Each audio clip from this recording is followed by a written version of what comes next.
Shalom, Bapak Ibu yang terkasih dalam Tuhan Yesus Kristus. Shalom. Segenap majelis GKI Jemaat Pendosari mengucapkan selamat pagi, selamat datang dan selamat beribadah kepada seluruh warga jemaat dan jemaat tamu yang hadir. Ibadah pada hari ini akan dilayani oleh Bapak Mahatama Banteng Soekarno dengan menggunakan pujian Hidung Jemaat.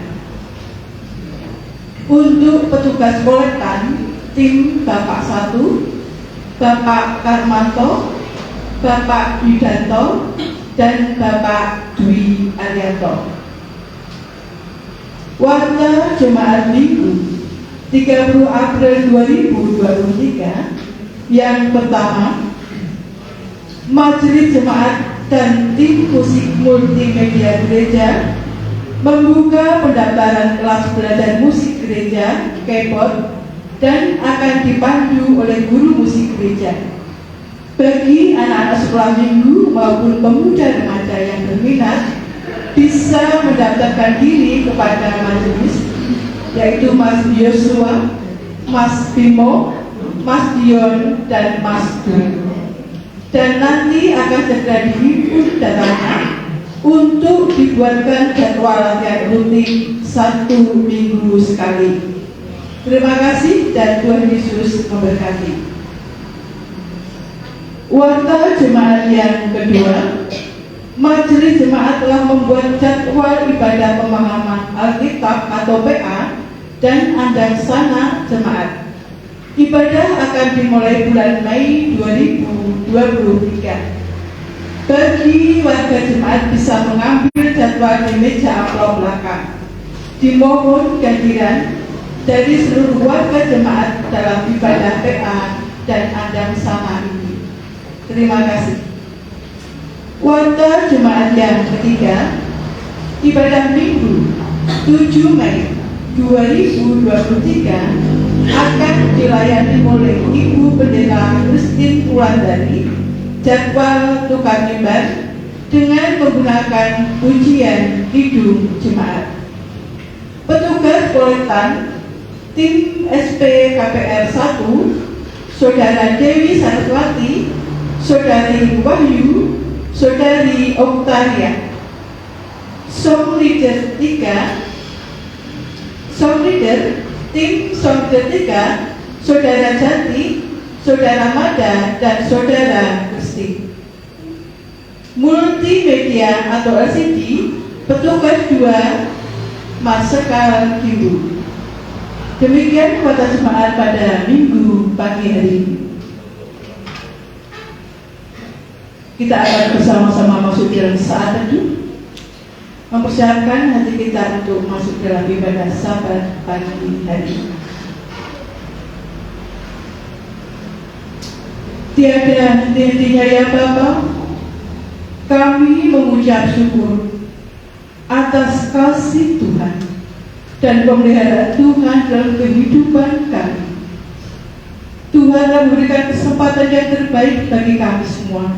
Pada pagi hari ini ya Bapa, kami boleh hadir di tempat ini untuk bersekutu denganmu, memuliakan Engkau ya Bapa, dan mendengarkan sabda firman-Mu. Oleh karena itu ya Bapa, kami mohon kepadamu, kiranya Engkau mengkuduskan dan menyucikan hati kami, dan melayakkan kami untuk masuk dalam ibadah pada pagi hari ini. Berkati kami semua ya Bapa, sehingga kami mampu melakukan yang terbaik untuk kemuliaan nama Tuhan. Bapa yang di surga, kami juga mohon penyertaan-Mu dari seluruh majelis yang melayani pada saat ini, tim musik, tim multimedia, song leader, dan kepada Bapak Mahatama yang akan memimpin jalannya ibadah pada pagi hari ini. Kiranya Allah mengutus Roh-Mu yang kudus menyertai kami dan membimbing kami, sehingga kami boleh beribadah dengan setulus hati kami. Ampuni segala dosa-dosa kami serta pelanggaran kami ya Bapa. Kuduskan hati kami dan melayakkan kami serta mampukan kami di dalam ibadah pada pagi hari ini. Tuhan Yesus, kami senantiasa mohon penyertaan-Mu. Kiranya jalannya ibadah pada pagi hari ini Engkau sertai dari awal, pertengahan sampai akhir nanti. Di dalam Kristus Yesus kami menyerahkan doa kami. Amin.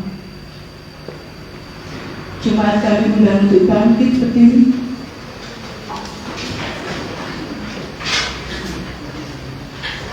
Kita akan menaikkan pujian pembuka dari KJ 355.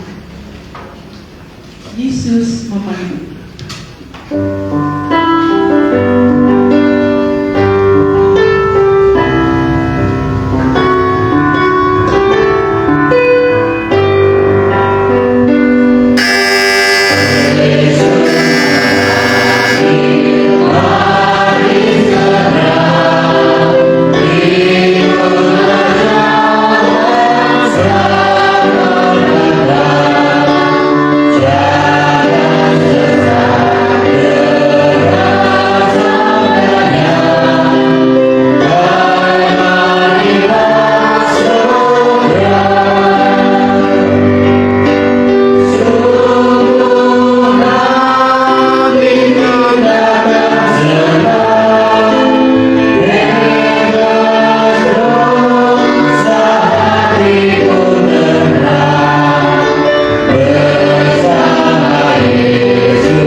yang tidak meninggalkan pekerjaan tangannya dan yang mengenapi janjinya kekal selamanya. Kebaktian di hari Minggu ini kita awaskan di dalam nama Allah Sang Pendamai Cinta melalui putranya Tuhan Yesus Kristus, kasih, karunia dan damai sejahtera dari Allah Bapa kita dan Tuhan kita Yesus Kristus turunlah atas jemaat sekalian. Amin. Silakan. Sidang jemaat yang sangat dikasihi oleh Tuhan Yesus Kristus, mari kita sama-sama menerima sabda Allah yang terambil dari Mazmur 100 ayat 2 sampai 5. Beribadahlah kepada Tuhan dengan sukacita, datanglah ke hadapannya dengan sorak-sorai. Ketahuilah bahwa Tuhan Allah, Dialah yang menjadikan kita dan dunia Dia, umatnya dan kawanan domba gembalaannya. Masuklah melalui pintu gerbangnya dengan nyanyian syukur, ke dalam ketaatannya dengan puji-pujian. Bersyukurlah kepadanya dan pujilah namanya. Sebab Tuhan itu baik, kasih setianya untuk selama-lamanya, dan kesetiaannya tetap turun-temurun. Mari kita pujikan pujian syukur kita dari Hidup Jemaat nomor 3. Kami puji dengan diam bait 1 dan 2.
dengarkanlah hukum kasih yang terambil dalam kitab Markus pasal 12 ayat 28 sampai 34. Lalu seorang ahli Taurat yang mendengar Yesus dan orang-orang Saduki bersoal jawab dan tahu bahwa Yesus memberi jawab yang tepat kepada orang-orang itu, datang kepadanya dan bertanya, hukum manakah yang paling utama?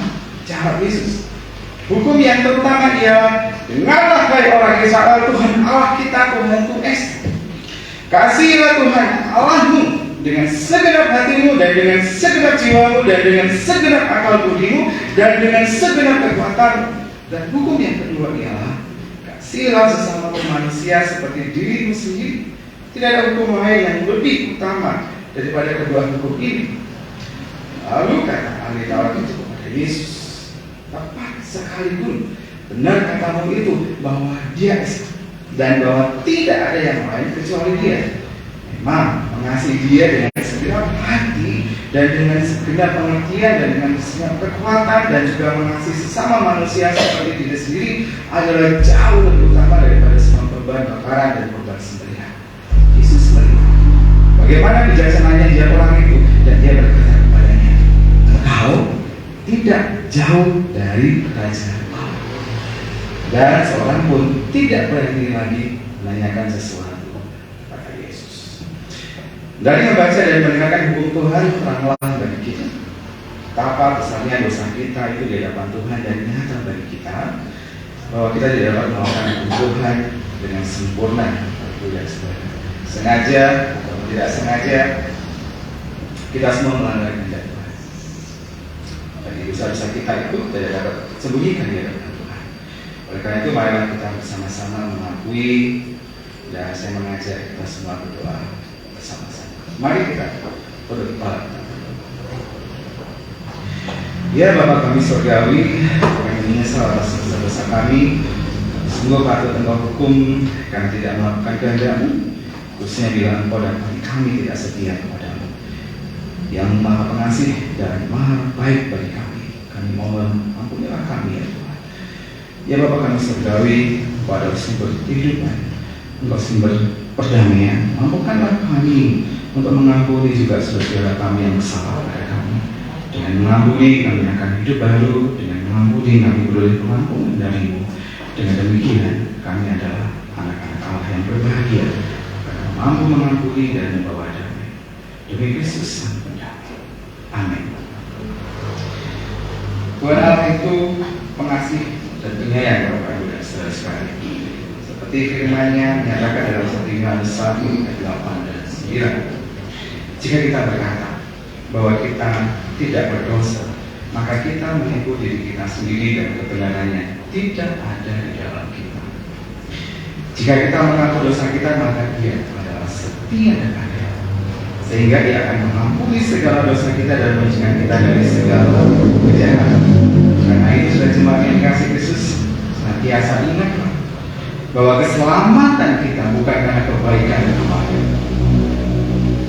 tetapi dari kasih dan anugerah Allah yang dinyatakan di dalam salib Tuhan Yesus Kristus. Kita akan menyambut berita anugerah dengan angkat pujian dari Kidung Jemaat nomor 402. Perlukan juru selamat, kita akan menyanyikannya baik 1, 2, dan 4.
Demikianlah bunyi firman Tuhan. Saudara-saudaraku yang kekasih, marilah kita saling mengasihi, sebab kasih itu berasal dari Allah. Dan setiap orang yang mengasihi lahir dari Allah dan mengenal Allah. Barang siapa tidak mengasihi, ia tidak mengenal Allah, sebab Allah adalah kasih. Dalam hal inilah kasih Allah dinyatakan di tengah-tengah kita, yaitu bahwa Allah telah mengutus anaknya yang tunggal ke dalam dunia supaya kita hidup olehnya. Inilah kasih itu. Bukan kita yang telah mengasihi Allah, tetapi Allah yang telah mengasihi kita dan yang telah mengutus anaknya sebagai pendamaian bagi dosa-dosa kita. Saudara-saudaraku yang kekasih, jikalau Allah sedemikian mengasihi kita, maka haruslah kita juga saling mengasihi. Tidak ada seorang pun yang pernah melihat Allah. Jika kita saling mengasihi, Allah tetap di dalam kita dan kasih-Nya sempurna di dalam kita. Saya jemput Bapak Ibu dan Saudara berdiri, kita akan bersama-sama menyatakan syahadat kita pengakuan iman. Malah kita bersama-sama menyatakan pengakuan kita dengan berdiri. Aku percaya kepada Allah Bapa yang Maha Kuasa, Khalik langit dan bumi, dan kepada Yesus Kristus Anaknya yang tunggal Tuhan kita, yang dikandung dari Roh Kudus, lahir dari anak darah Maria, yang menderita di bawah pemerintahan Pontius Pilatus, disalibkan, mati dan dikuburkan, turun ke dalam kerajaan maut. Pada hari yang ketiga, bangkit pula dari antara orang mati, naik ke surga, duduk di sebelah kanan Allah, Bapa yang Maha Kuasa, dan akan dari sana untuk menghakimi orang yang hidup dan yang mati. Aku percaya kepada Roh Kudus, Gereja yang bersujana, persekutuan orang kudus, pengampunan dosa, kebangkitan daging, dan hidup yang kekal. Kita menyambut pengakuan iman kita dengan menyanyikan pujian dari Kidung Jemaat nomor 460, Jika Jiwaku Berdoa. Kita akan menyanyikan bait 1 dan 2 saja.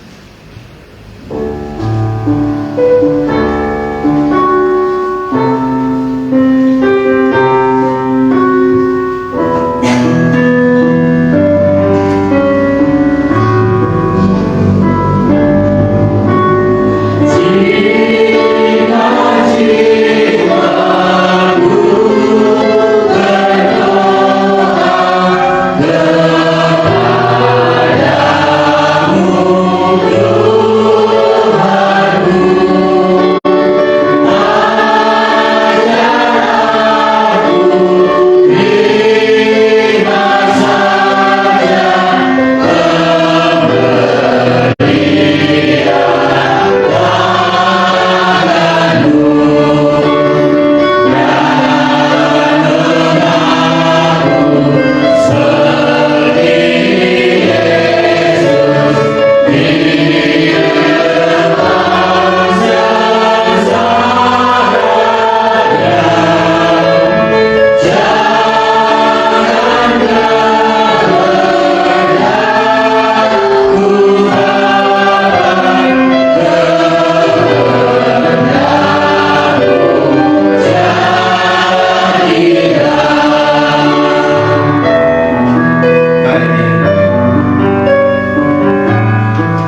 ayat 19 sampai 23 dengan nas fokus di ayat 20 sampai 22. Mari kita berdoa.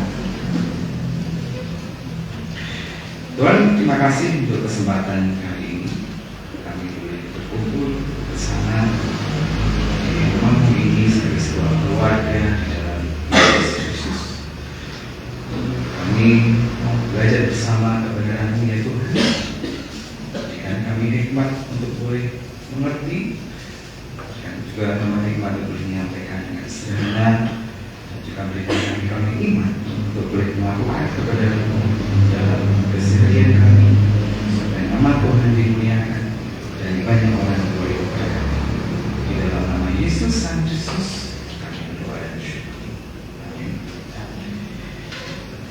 Saya akan membacakan buat kita semua 1 Korintus pasal 9 ayat 19 sampai 23. Ini begini, sungguh pun aku bebas terhadap semua orang.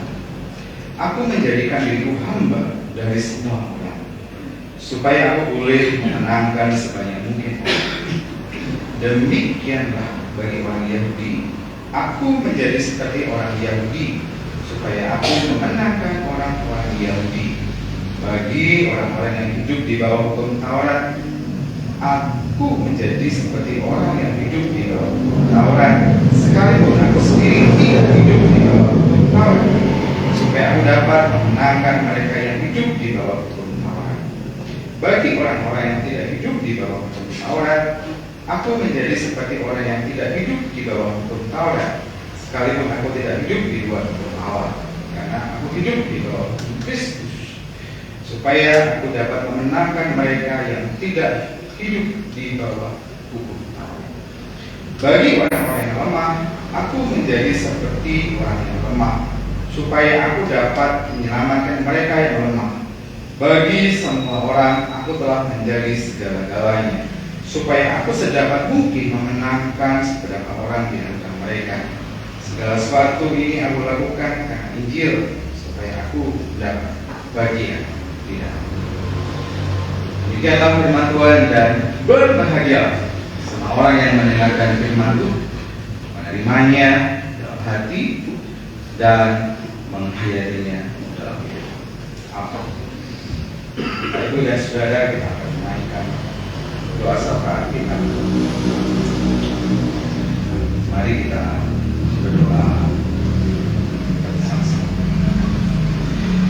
Bapa kami, Yesus yang ada di kerajaan surga, terima kasih ya Tuhan, karena pada hari ini Engkau memberikan kesempatan pada kami kumpul, saling menguatkan dan saling mendoakan satu dengan yang lain. Ya Bapa, kami berdoa khususnya bagi bangsa kami Indonesia, bangsa yang kami tinggali, kiranya Engkau senantiasa memberikan perlindungan bagi bangsa kami ini. Ya Tuhan, dan Engkau juga menjauhkan bangsa kami dari bencana, malapetaka, serta pertikaian antar suku dan agama. Satukan kami semua ya Tuhan untuk bisa memberi dampak yang baik bagi negeri ini. Dan lupa juga kami mendoakan para pemimpin kami ya Tuhan, di presiden sampai di tingkat RW, RT. Tuhan tolong berkatilah mereka sekalian, berikan hikmat dan roh yang takut akan Engkau, supaya apapun kebijakan yang diambil tidak asal-asalan. Kiranya Tuhan memberi mereka hikmat, bijaksana, kejujuran, sifat yang adil, dan juga sifat yang takut akan Engkau ya Bapa. Dengan demikian mereka bisa menjalankan tugasmu sesuai dengan kehendak-Mu. Kami juga berdoa ya Tuhan buat gembala, pendeta, jemaat majelis di tempat ini, dalam nama Yesus berkatilah mereka sekalian, memberikan hikmat dari Tuhan, bisa memimpin gembala kasih dan semangat yang sudah Tuhan percayakan.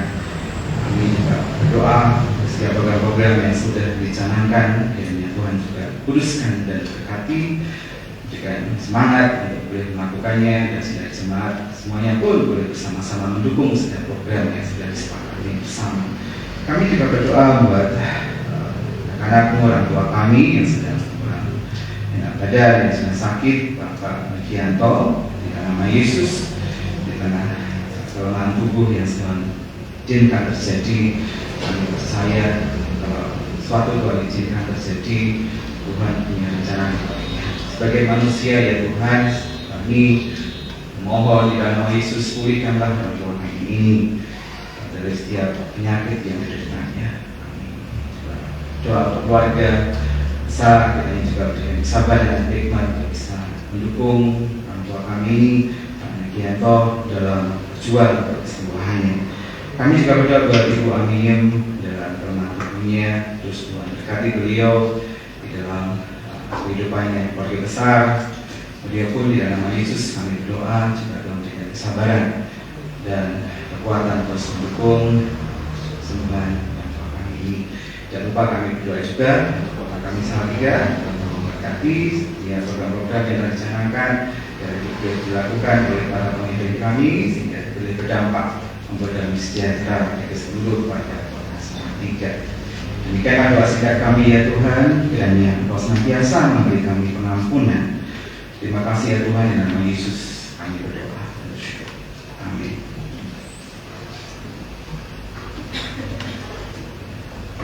Tibalah saatnya Bapak Ibu memberikan persembahan.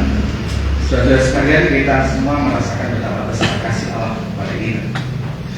Oleh karena itu, marilah kita mengucap syukur padanya dan ucapan syukur kita wujudkan dengan persembahan guna pekerjaan Tuhan dan kemuliaan kerajaan-Nya. Dan marilah persembahan yang kita akan berikan kita dasari dari firman Tuhan dari 2 Korintus pasal 9 ayat 7 dan 8. Adalah masing-masing memberikan kerelaan hatinya, jangan dengan sedih hati atau karena paksaan, sebab Allah mengasihi orang yang memberi dengan sukacita. Dan Allah sanggup melimpahkan segala kasih karunia kepada kamu, supaya kamu senantiasa berkecukupan di dalam segala sesuatu dan malah berkelebihan di dalam berbagai kebajikan. Kita akan memberikan persembahan syukur kita dengan diri lagu pujian dari Hidup Jemaat nomor 450. Hidup kita yang benar.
Bapa kami yang di surga, terima kasih kalau saat ini Tuhan mengizinkan kami memberikan persembahan syukur kami. Di dalam nama Yesus, tolong berkati, kuduskan persembahan syukur kami ya Tuhan. Dan tolong berkatilah setiap tangan-tangan yang sudah memberi maupun yang belum memberi. Kami percaya ya Tuhan bahwa kasih setiamu sempurna atas kami semuanya. Dan hikmat bagi majelis untuk boleh mengolah setiap persembahan syukur ini untuk hormat dan kemuliaan Tuhan. Di dalam nama Yesus Sang Kristus kami berdoa dan bersyukur. Amin.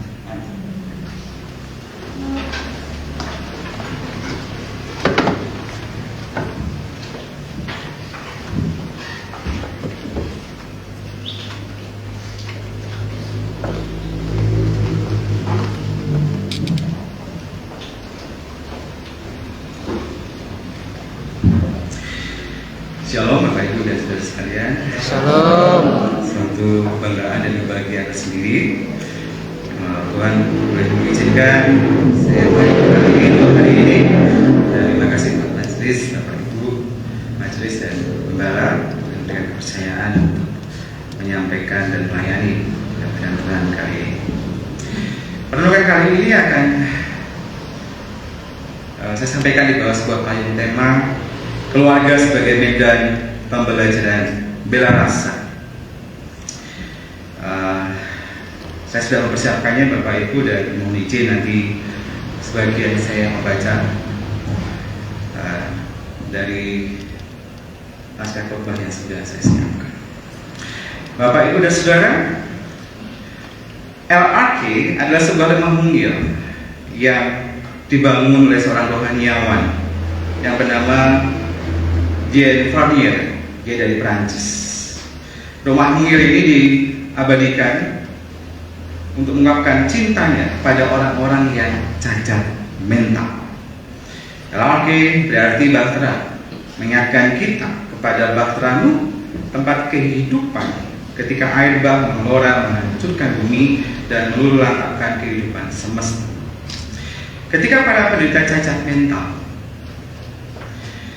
disingkirkan masyarakat modern yang mengagungkan prestasi dan kesehatan mental, Pondok Mungil dari Jean Farnier menjadi sebuah bahtera yang aman bagi mereka. Di sini mereka menemukan makna kesejatian sebuah rumah. Makna kesejatian sebuah rumah yaitu tempat untuk berbagi dan bergeras. Jadi rumah bukan sebatas gedung, tapi adalah suasana di dalamnya, tempat berbagi dan bergeras.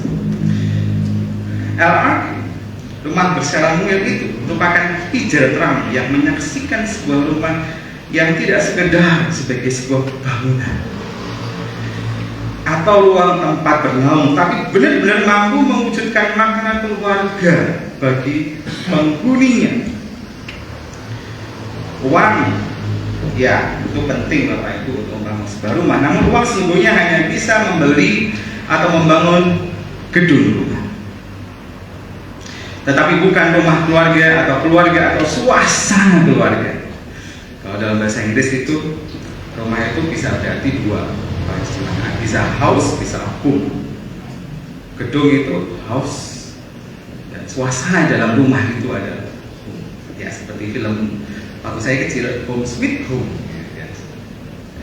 Di dalam keluarga ada kemesraan, di dalam home ya ada kemesraan, di mana para penghuninya dapat bersambung rasa, berbagi rasa, dan berbela rasa. Ada kehangatan kasih, ada tanggung jawab di antara para pribadi-pribadi yang di dalam gedung rumah itu.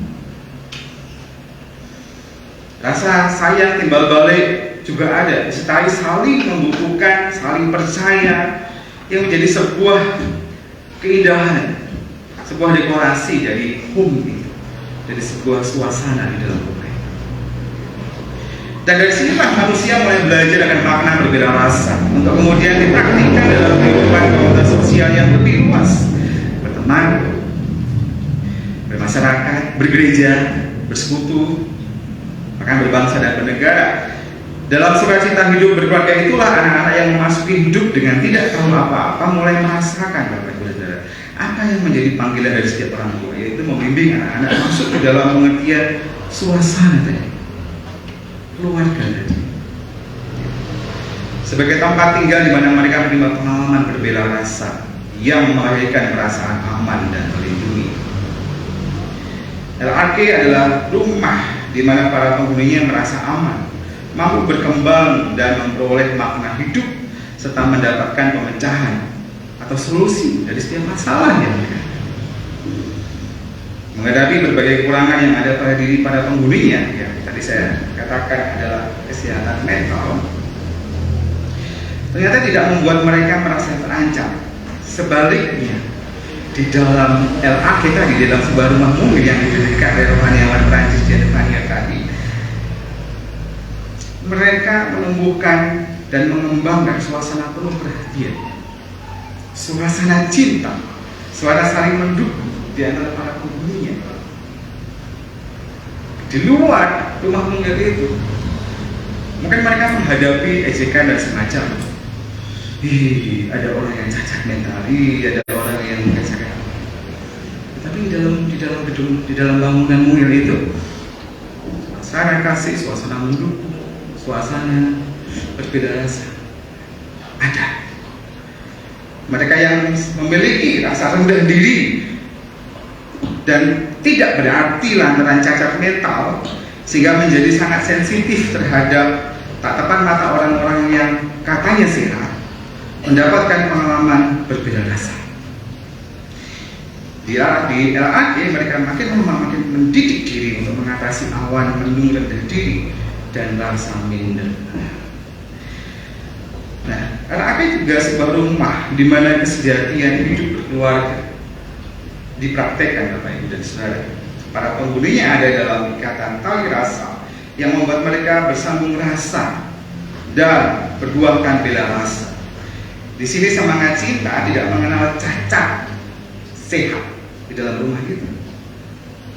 Pengorbanan dipraktikkan dan dihidupi. Gema doa yang sedar-sedar karena kecacatan terus-menerus dinaikkan dan menjadi sebuah simfoni papaan manusia.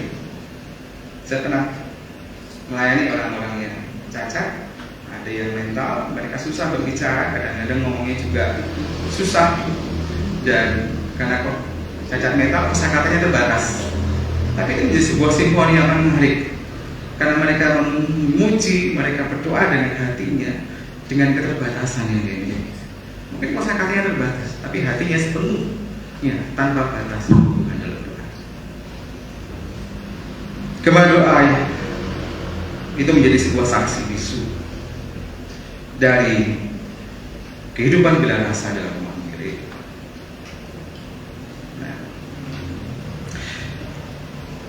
Tapi saya sampaikan di awal, karena itu menjadi sebuah contoh yang menarik, Pak Ibu dan Saudara. Saat ini di tengah arus kehidupan postmodern, kita makin diwarnai dengan krisis kasih sayang dan kehausan anak-anak dan muda akan perhatian. Apalagi di zaman sosial media.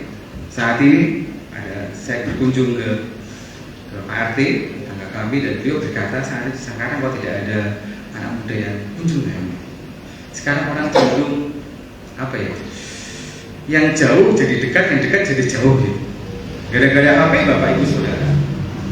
Kita lihat yang dekat aja kadang anak saya, Puspa, ya Pan, ya Pan. Atau mahasiswa saya ketika saya sapa gitu kadang ada yang nakal juga ngobrol sama saya itu lihat HP gitu, dia lagi WA sama yang jauh, padahal sama yang di situ ada orang. Dan saya pernah dikirimi teman saya dari Jakarta, kebetulan berkunjung ke sebuah keluarga temannya. Itu keluarga besar di ruang tamu yang besar, dan semuanya lagi nunduk gini, pegang HP semuanya. Jadi papa, mamanya, kakaknya, anak-anaknya pegang HP, nunduk gini. Nah, teman saya yang datang dari tamu itu kasih foto cepret gitu. Sungguh ironis. Tapi itu fakta. Rumah tidak lagi menjadi sebuah tempat berbeda rasa. Itu fakta. Fakta sosial. Kalau kita teliti itu jadi fakta objektif. Bisa dibuktikan. Bahkan saya yakin Bapak Ibu juga mengalami itu ya. Jadi korban. Rumah tidak lagi atau telah kehilangan ruang untuk dapat berbagi dan berbeda rasa. Pengalaman demikian merupakan bentuk stres yang paling buruk yang dialami oleh seorang manusia sebenarnya. Mengapa? Karena kebutuhan mendasar manusia adalah diperhatikan. Itu kebutuhan paling mendasar manusia. Kalau mungkin saat ini kita baru Lebaran ya, berkunjung ke sana ya. Kalau ada orang-orang tua. Saya senang ngobrol sama orang tua, mendengar mereka cerita. Ada yang mengatakan begini, saya nggak ingin dikasih apa-apa sama anak saya,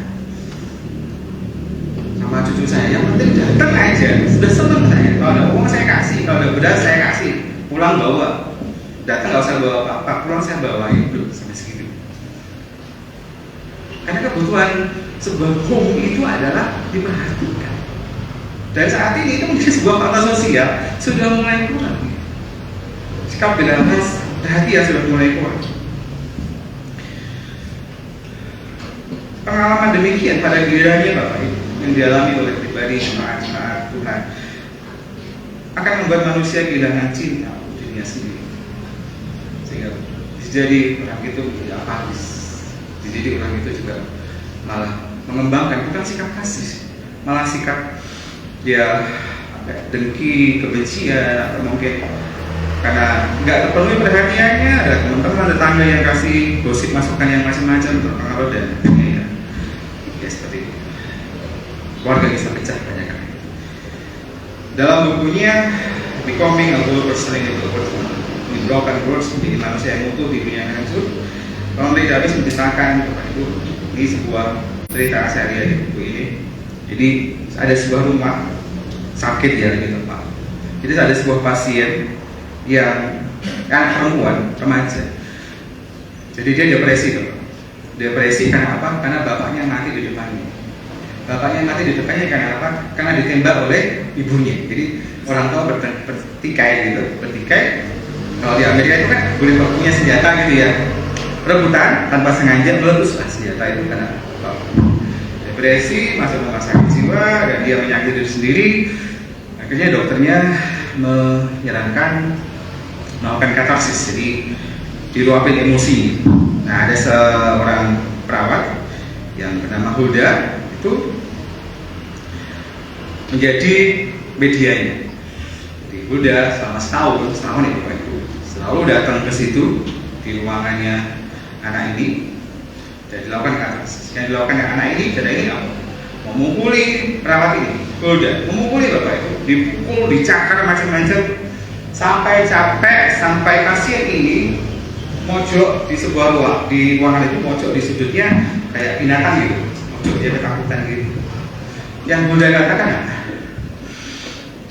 Honey, sayang, aku mengasihimu. Just one. Dan itu terjadi selama setahun. Berapa hari besoknya, perawat itu datang lagi ke pasien itu. Yang terjadi apa? Sama. Dipukul, dicakar, berdarah, karena emosi yang dikeluarin sampai setahun. Saya nggak bisa bayangin, kalau Bapak baca buku saya nggak bisa bayangin itu.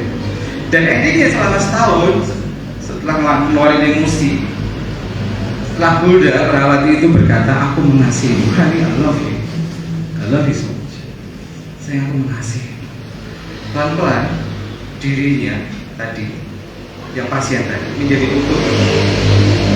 Rasa dengki mulai berkurang, benci mulai bisa mengampuni. Akhirnya menjadi utuh lagi, menjadi bisa hidup lagi di masyarakat. Karena apa?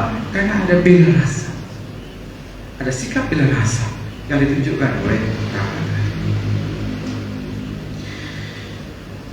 Hal yang sama juga disampaikan di Francis Fukuyama dalam bukunya The Great Disruption. Perawat ini yang sama, bahkan dia lebih tegas lagi dalam menyatakan gini, keluarga adalah rumah.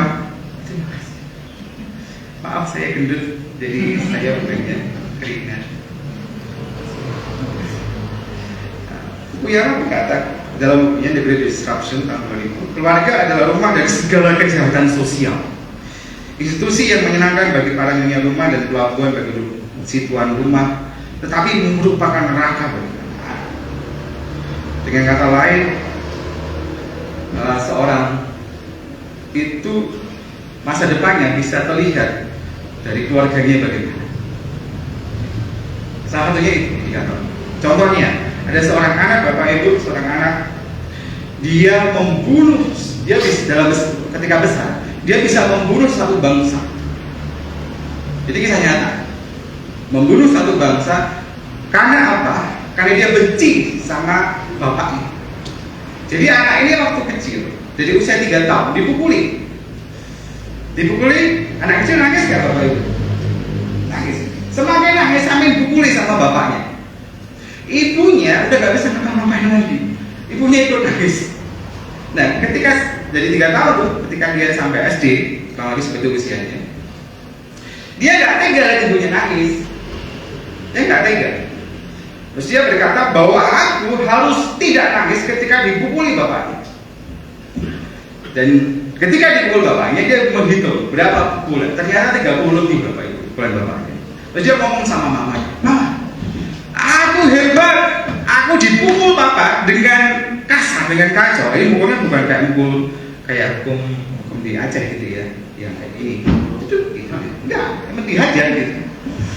Aku bisa menahan 32 pukulan dari papa tanpa nangis. Nah, harapannya itu bisa membahagiakan ibunya. Ibunya malah makin nangis. Nah, ketika remaja, dia dapati ternyata bapaknya itu adalah buah dari hubungan yang tidak resmi dari suatu bangsa. Dan bangsa itu adalah, kalau Bapak Ibu saya misalkan siapa? Bangsa itu Yahudi. Dan anak yang saya katakan tadi adalah Hitler.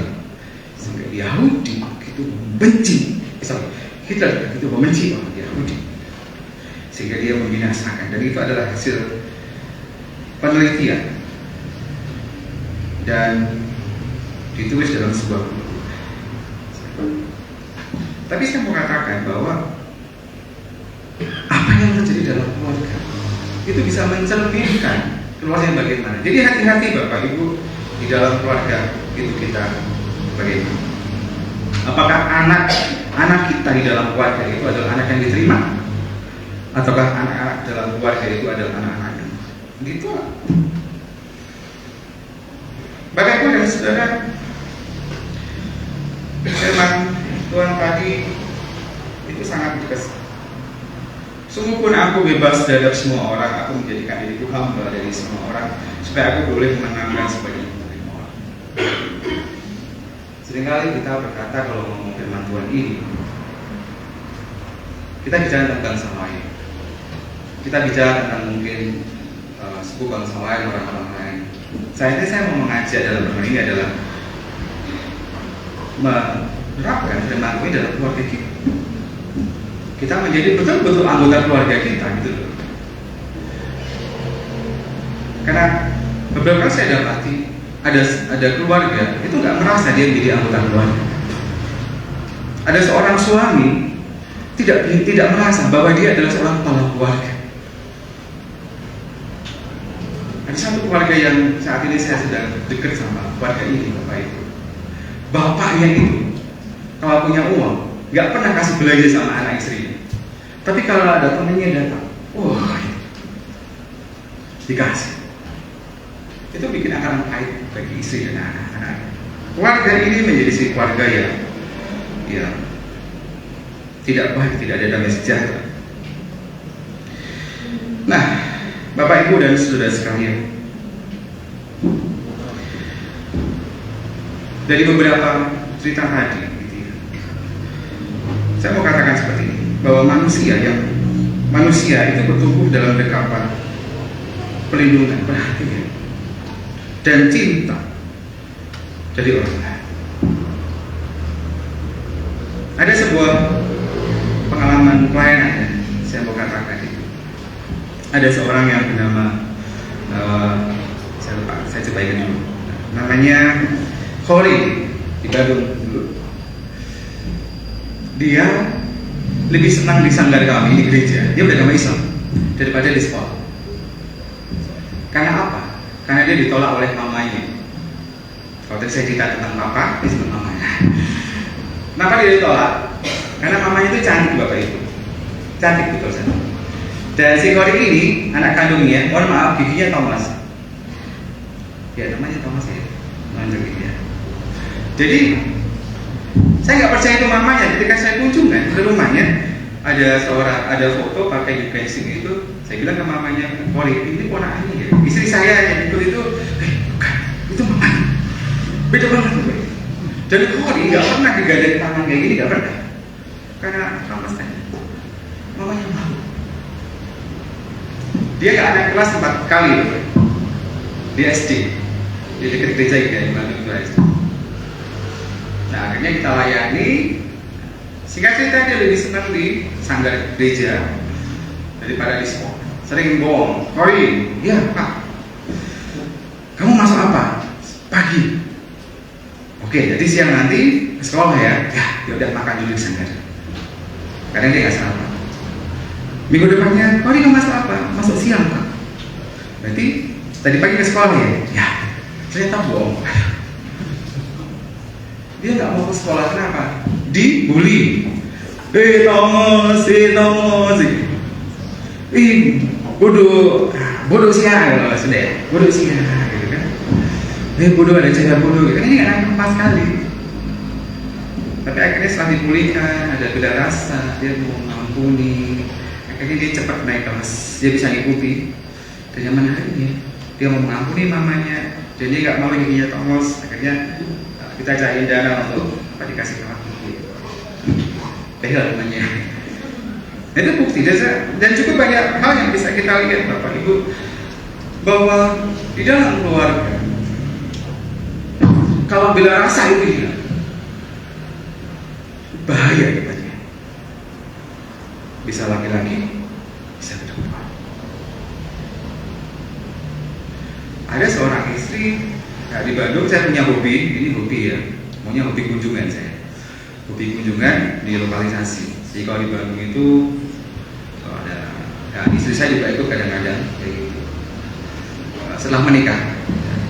Dan saya temukan kadang-kadang ya tadi orang terjun ke lokalisasi, seorang perempuan itu karena apa? Ya karena ada sakit hati, pelampiasannya salah di situ. Ada. Dia udah nikah, ada juga yang masih remaja juga ada. Oh sangat kompleks. Tapi dari semua masalah kompleks itu, saya mau katakan sekali lagi, ketika bila rasa di dalam keluarga ini, itu bahaya. Oleh karena itu, dalam iman Kristen, bila rasa itu penting, dan itulah yang dilakukan Yesus di kayu salib. Yesus mau berbila rasa buat kita, mau menebus dosa kita di kayu salib. Supaya apa? Supaya ada damai sejahtera. Jadi salib itu umat. Simpati harus kita tumbuhkan dalam keluarga. Empati pun juga demikian. Bagaimana kita bisa berbahagia sementara kita mendengar dunia sering kita menangis, Bapak Ibu dan Saudara? Bagaimana kita bisa berbahagia ketika anak-anak kita mendapatkan bulian dari luar atau bahkan di dalam rumah sendiri dibully? Anak saya, Puspa, 3 bulan lalu saya datang ke sekolah, dia bully temannya, Bapak, dipukul. Tahun kemarin juga dipukul, dan saya bilang sama kepala sekolahnya, Pak, mohon maaf saya ngajari anak saya berkelahi gitu. Itu salah sebenarnya. Anak saya perempuan, salah. Karena saya nggak ada apa ya. Karena anak saya dibully di sekolah, gitu. Saya minta izin kepala sekolahnya, karena sekolah nggak bisa lindungi, ya itu salah sebenarnya. Tapi minimal anak saya supaya berani gitu, berani menyatakan. Tapi tetap saya katakan bahwa itu salah, nggak boleh. Akhirnya tetap dia bisa mengasihi temannya. Tapi saya mau katakan orang-orang yang anak-anak yang membuli itu dia di rumahnya dibully oleh bapaknya, kadang dibully oleh mamanya. Kalau kasus anak saya itu dibully sama bapaknya, dan cara bulinya itu bagi saya berasal. Akibatnya ya karena anak dibully berarti dia ada pelampiasan dong. Dia bully temannya. Itu fakta. Dunia sekitar kita penuh dengan itu. Dan bisa jadi itu juga berdampak bagi anak kita dan keluarga. Oleh karena itu mari dalam keluarga kita sekali lagi kita tumbuhkan bila rasa, supaya ketika ada pengaruh dari luar masuk ke dalam rumah tangga kita bisa netralisir.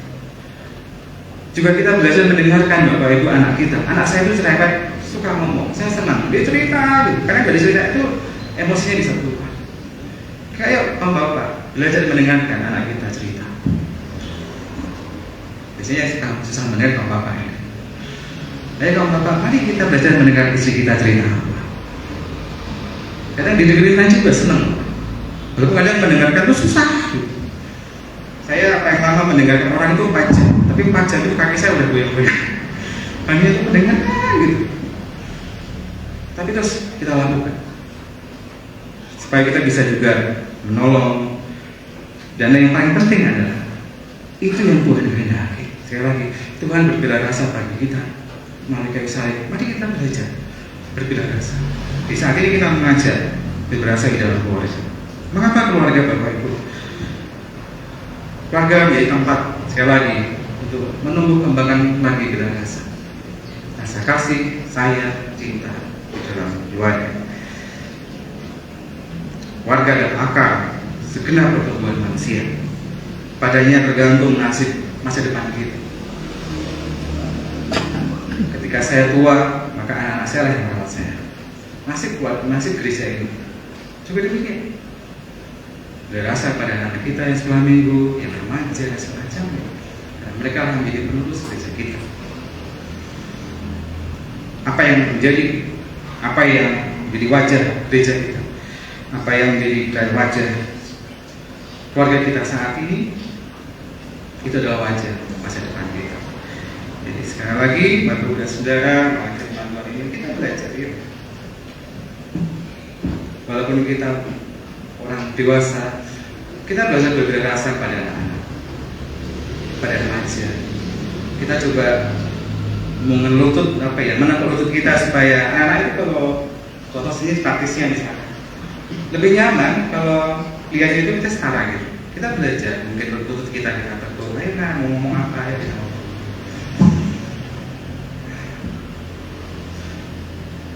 Supaya bila rasa itu ada dalam keluarga kita, sikap kasih, penerimaan dalam pernikahan.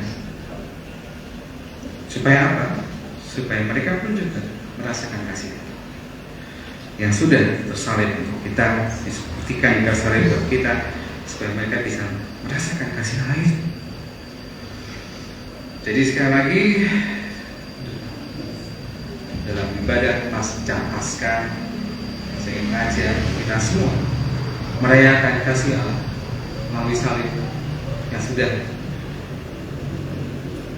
kita 2 minggu lalu di dalam keluarga kita masing-masing. Hanya sikap bila rasa itu kita hidupi kembali dalam keluarga, dalam apapun peran kita, sebagai kepala keluarga, sebagai ibu rumah tangga, sebagai oma, opa. Yuk, saya mengajak kita semua bila rasa, semua anggota keluarga kita. Rendah hati, kita rendah hati. Kalau orang itu nggak mau datang pada kita, mungkin malu, kita datangi, kita mengasihi. Apapun bentuk kasih. Amin.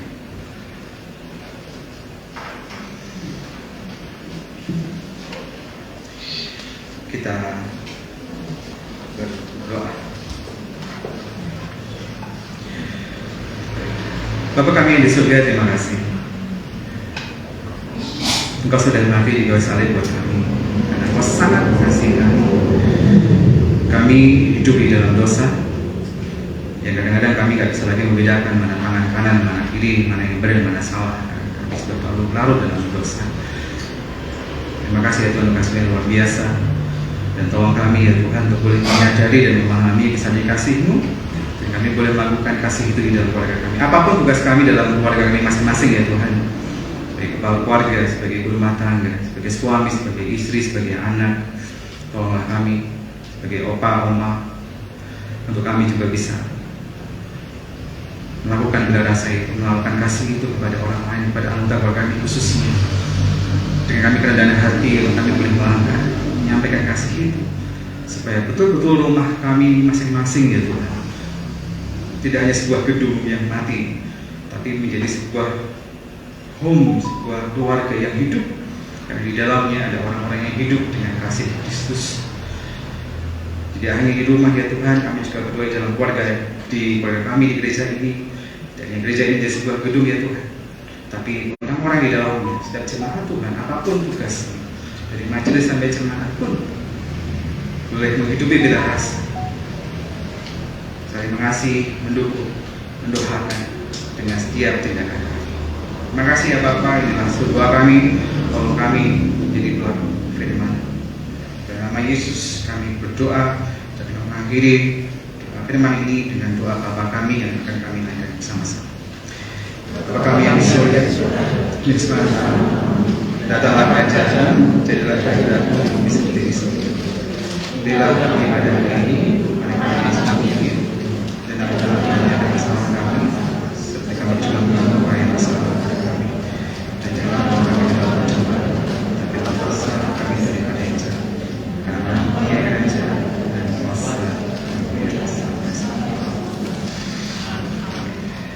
Kita akan menyambut firman Tuhan dengan sebuah pujian Kidung Jemaat nomor 432.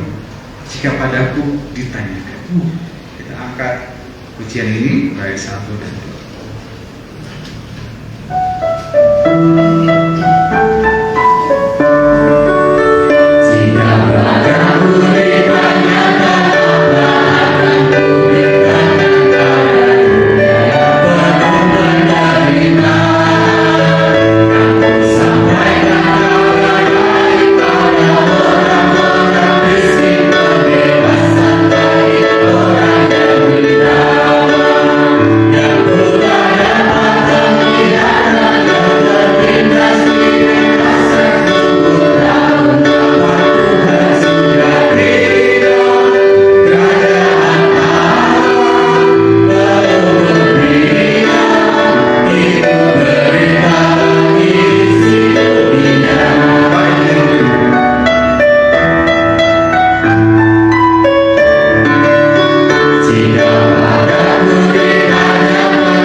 Bersama-sama mundur dengan damai sejahtera dan masing-masing terimalah berkat Tuhan.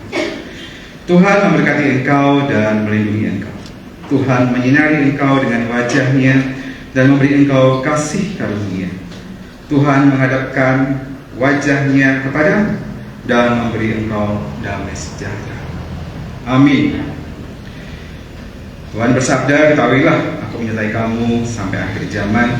Kita sudah belajar dan mengerti firman Tuhan, biarlah Allah saja yang menguatkan dan mengiringi langkah kita selepas ibadah raya ini dan di masa depan untuk memuliakan namanya melalui hal yang kita lakukan. Marilah Bapak Ibu Saudara kita mundur dengan menyanyi bersama pujian Kidung Jemaat 370. Aku mau berjalan dengan juru selamat.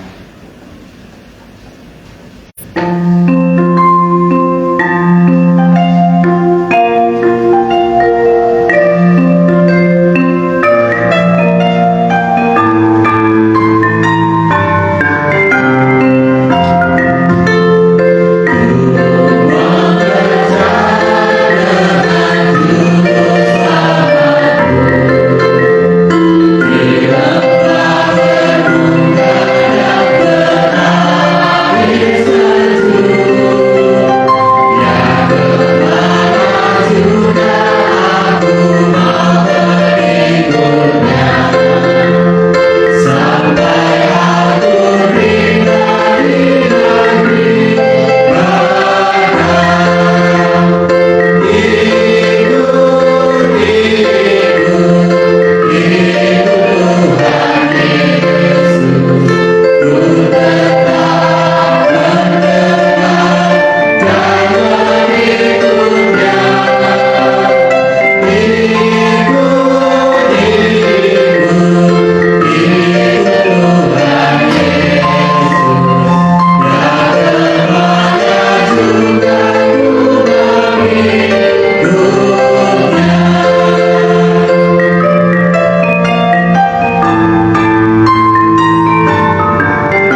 Berlagi nih. Iya, ikut.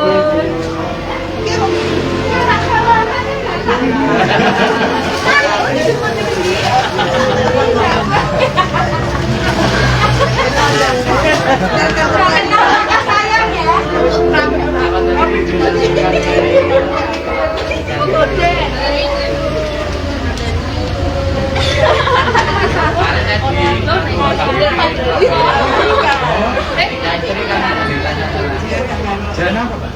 Jalan ke Dodong. Iya, minta fotonya. Iya.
Terima kasih untuk yang sudah menonton. Terima kasih. Shalom Bapak Ibu dan Saudara semua yang sudah menonton dan sudah mengikuti ibadah melalui online. Kiranya Tuhan senantiasa memberkati dan hari ini ibadah dilayani oleh Bapak Rahmat untuk pesan supaya kita semua boleh bertegang rasa, saling mencintai antar keluarga. Semoga ini bisa diterapkan untuk kita semua. Dan mari kita kembali bersekutu bersama di dalam ibadah minggu depan tanggal 7 Mei 2023 hari Minggu. Bagi Bapak Ibu kami undang yang bisa datang ke gereja untuk langsung datang ke gereja. Bagi yang mungkin berhalangan boleh menyaksikan secara online. Ibadah akan dilayani oleh Ibu Pendeta Christine Mulandari dengan menggunakan ibadah bahasa Indonesia dan pujian dari Kidung Jemaat. Matur nuwun, selamat siang, Tuhan Yesus memberkati.